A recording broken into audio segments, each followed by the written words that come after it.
From the outside, it always looks like an accounting adjustment or a technical policy choice. Inside the system, the pattern is simpler. When the numbers stop converging, the state reaches for the same lever it has used for centuries. It changes the money. It rarely calls this a default. It calls it a reform, a modernization, an extraordinary measure. The method shifts with technology, from clipping coins at the mint to engineering negative interest rates on savings accounts. The effect remains constant. The gap between what the state has promised and what it can actually deliver is closed by quietly transferring value away from its own citizens, without writing the word default into any official document. In the early metallic era, the weapon was visible but not always recognized as such. Rulers who could no longer fund wars or courts with existing taxes ordered mints to produce coins with less precious metal but the same face value. A silver coin that once contained a certain weight of metal gradually lost content as the alloy was stretched with base metals. To the untrained eye, the coin looked the same. To merchants who weighed and tested it, the change was clear. The state had reduced the real value of its obligations without changing the nominal amount. Soldiers were still paid the same number of coins, but each coin bought less. Creditors were still repaid, but in metal of lower quality. No default was declared. The arithmetic adjustment happened inside the coin. As trade expanded and paper money emerged, the techniques became more abstract, but followed the same logic. Governments issued notes redeemable in gold or silver and then, under stress, suspended redemption. For a time, they maintained the fiction that convertibility would return at the old rate. In practice, once the link to metal was broken, the quantity of notes in circulation could grow faster than the stock of reserves. Wars, revolutions, and fiscal crises were financed by issuing more paper, with the cost spread across the population through rising prices. When convertibility was finally restored, it was often at a devalued rate. Holders of money and government debt absorbed the loss. The state preserved its formal commitments for as long as possible, then reset the terms in a way that preserved institutional continuity, but reduced the real burden of its promises. Modern states have added new instruments to this toolkit, but the core mechanism has not changed. When debt is high and open default is politically or geopolitically unacceptable, they use inflation, interest rate policy, and regulation to erode the real value of outstanding obligations. One method is to tolerate inflation that runs above the nominal interest rate paid on government bonds and bank deposits. Savers see their balances grow in nominal terms, but the purchasing power of those balances declines year after year. From a balance sheet perspective, this reduces the real value of government debt without any explicit restructuring. Coupons are paid. Principal is honored. What changes is what that principal can buy when it returns to its owner. A more recent method is the use of negative real and, in some cases, negative nominal interest rates. When central banks set policy rates below the rate of inflation, and when banks pass these conditions through to depositors, holding money becomes costly in real terms. The traditional relationship, saving earns a return, is inverted.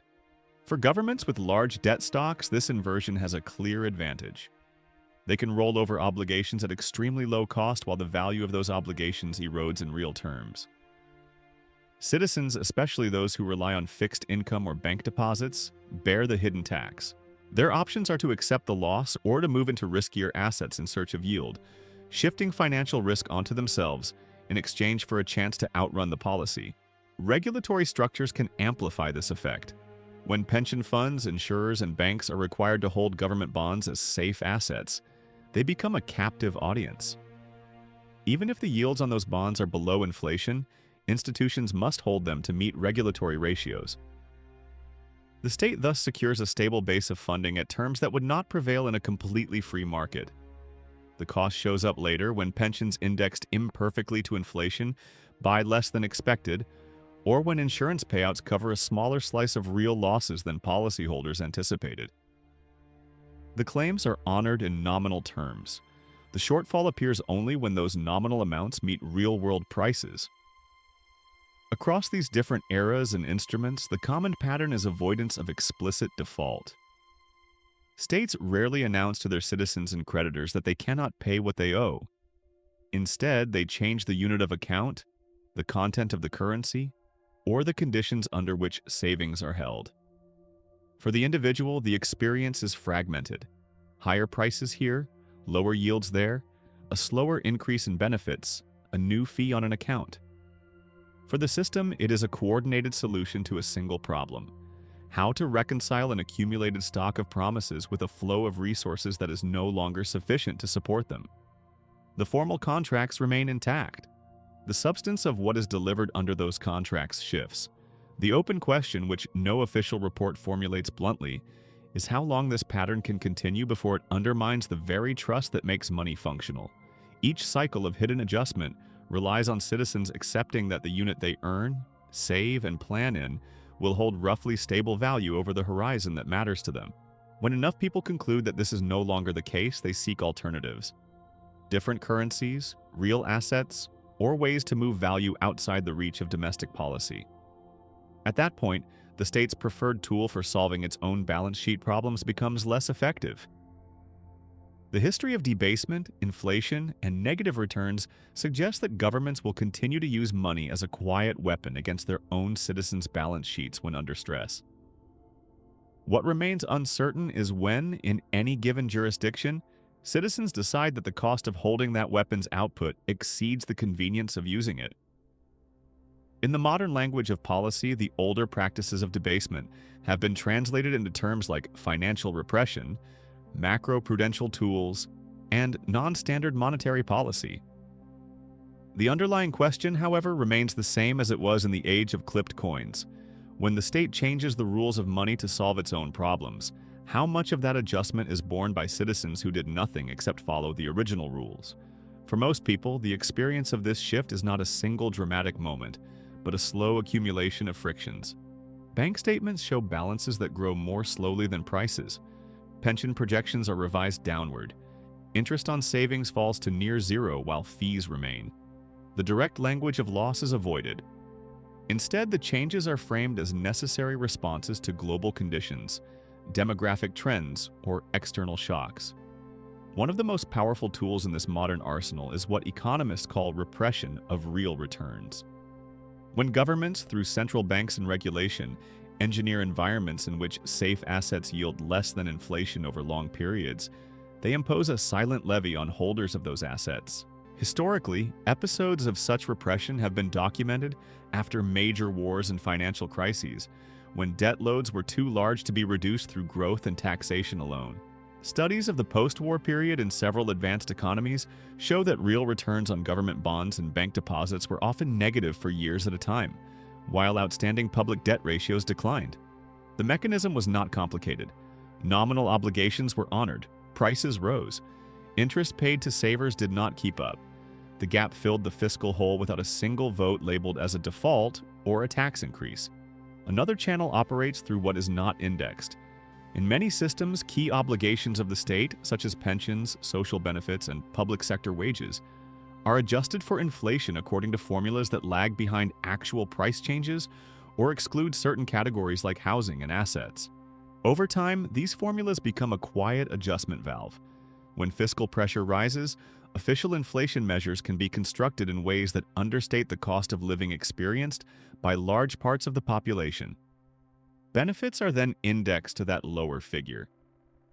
On paper, the state is keeping its promise to adjust payments. In practice, the purchasing power of those payments erodes faster than the index suggests. The discrepancy does not appear as a line item in the budget. It appears in the lived reality of households recalculating what they can afford. Tax systems add a further layer to this process. When brackets and thresholds are not fully indexed to inflation, rising nominal incomes push taxpayers into higher brackets, even if their real incomes have not increased. This phenomenon, often called bracket creep, allows governments to raise revenue without formally changing tax rates. In an inflationary environment, it can be significant. Individuals find themselves paying a higher share of their income in tax, even as their purchasing power stagnates or falls.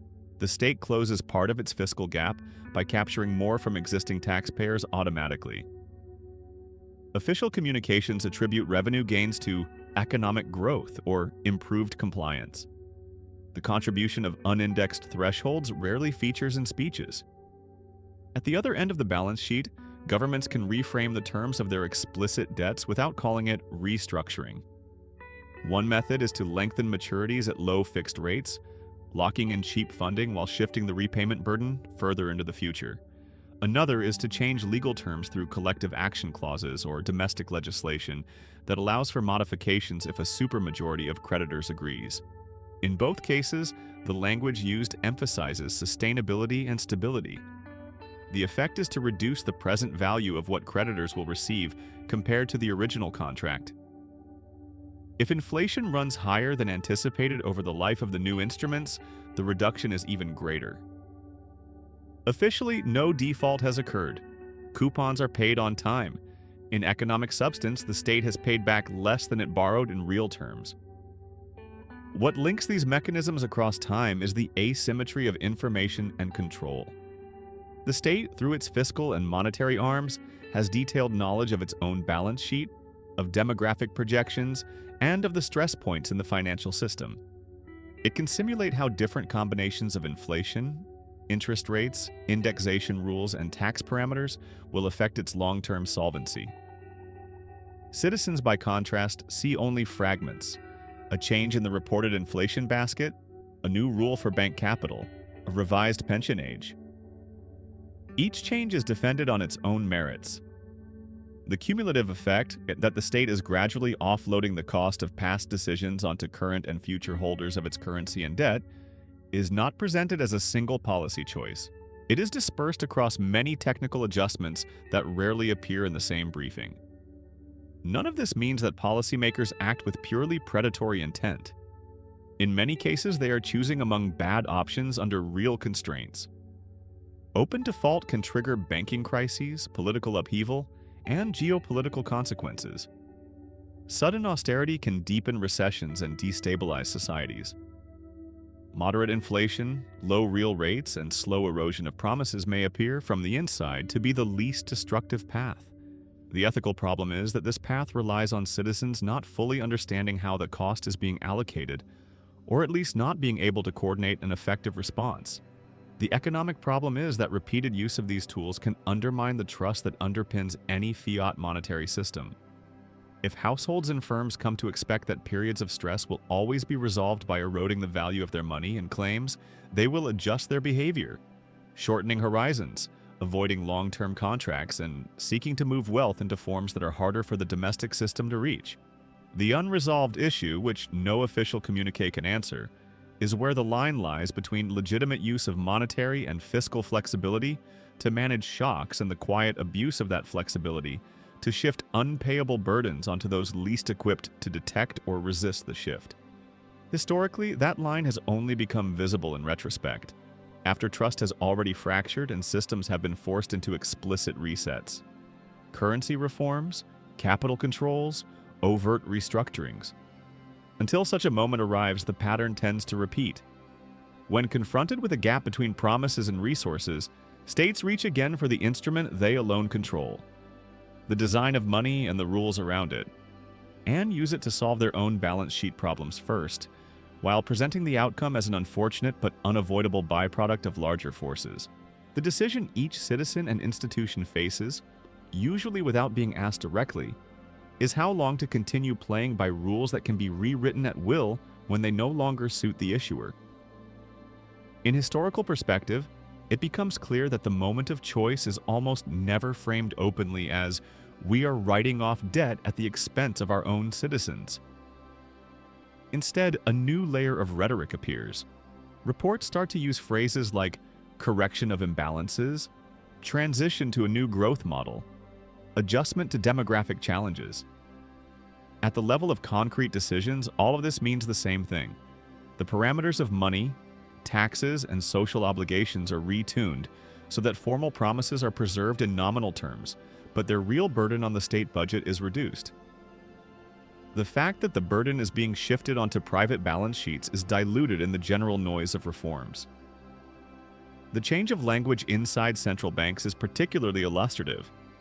As long as inflation is low and public debt looks manageable, the focus is on price stability and anchoring expectations. When debt becomes heavy and hidden inflation is needed to dilute it, public speeches more often feature terms like symmetric inflation target, temporary overshooting, and average inflation over the cycle. Formally, the target does not move, but a period is allowed in which actual inflation can run higher than ideal, presented as a statistical fluctuation rather than a deliberately chosen channel for reallocating losses. The exchange rate provides another channel. Devaluing the domestic currency against foreign reserve units improves export competitiveness and reduces the real value of domestic debt denominated in that currency. At the same time, citizens whose savings are tied to the local unit immediately face higher prices for imports, fuel, equipment, and medicine. For the state, this looks like an adjustment of the external balance. For households, it is a drop in purchasing power without any change in income or contracts. Official documents describe this under headings like exchange rate flexibility and restoring competitiveness, not as a redistribution of losses. A similar logic appears in the management of banking crises.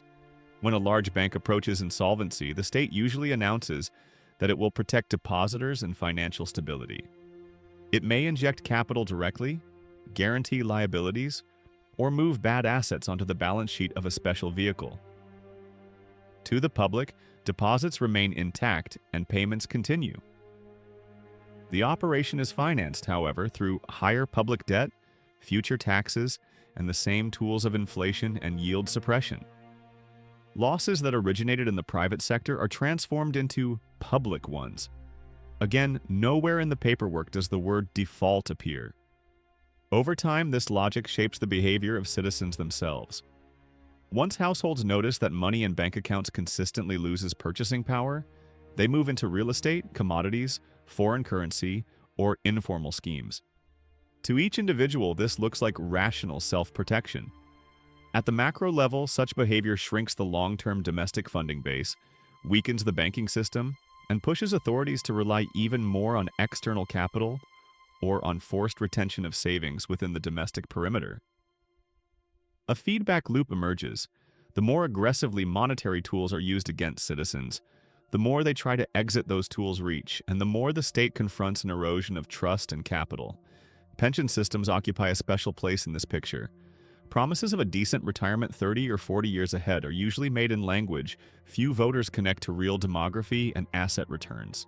While the working-age population exceeds retirees, the system looks sound. When the ratio reverses, the state has only a few options: cut real benefits, raise the retirement age, increase the tax burden, or quietly dilute pension purchasing power through inflation and altered indexation formulas. In practice, it chooses a mix of all three, leaning on the channels that are least visible within a short political cycle. The corporate sector is pulled into the same pattern. Ultra-cheap money allows a range of firms to refinance debt almost automatically, even if their business models are weak. This postpones necessary restructuring or bankruptcy, but locks resources into low productivity structures. In the short run, employment is preserved, and authorities can claim to have avoided social disruption. In the long run, citizens pay through chronically low productivity, weak real wage growth, and a system overloaded with debt that is never openly written off, only slowly eroded. Decades of long credit and debt cycles suggest that at some point, the compromise between hidden and explicit write-offs stops working. When trust in money and institutions drops below a certain threshold, it is no longer possible to run the same operation through inflation or negative real rates. The population simply refuses to hold enough savings in the instruments the state relies on to solve its problems. Then options that previously seemed unthinkable start to appear. Direct capital controls, special levies on deposits, forced conversion of bonds and deposits into riskier or less liquid claims. From the viewpoint of the authorities, all these steps are justified as necessary to stabilize the system or prevent a disorderly collapse. From the viewpoint of the individual, they mean that a private balance sheet is being used as a tool to repair a public one. Unlike an open default, where recognition of the problem is obvious, These measures deliver each social group its share of the losses at different times and under different pretexts. That makes organized resistance much harder. There is no single moment of truth around which people can mobilize, only a long sequence of small decisions, each of which in isolation looks like a technical adjustment. The question that eventually arises for any attentive observer is not framed in moral outrage, but in terms of risk management. If history shows that states repeatedly resolve structural problems at the expense of holders of their own currency and debt, without declaring default outright, what share of one's future is it rational to anchor in those instruments? And at what point do the cumulative hidden and deferred losses become so large that, even in the absence of an official default, a prudent strategy must treat one as effectively already underway? Not expressed through a single dramatic event, but through a long sequence of inevitable measures that each seem minor on their own, yet together radically rewrite the financial contract between state and citizens.